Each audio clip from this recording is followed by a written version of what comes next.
Hello મિત્રો, તો finally અમે રામાપીરે આવી ચૂક્યા છીએ. તમને અંદર જઈને મંદિર પણ બતાવશું અને દર્શન પણ કરાવશું.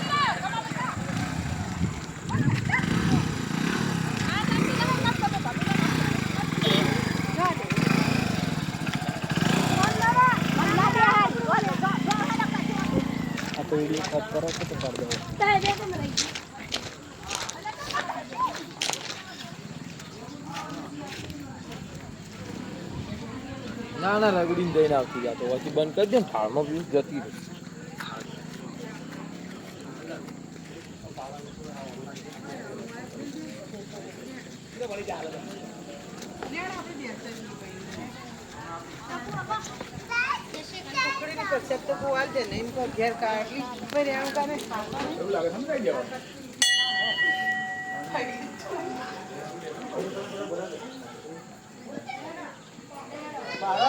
હા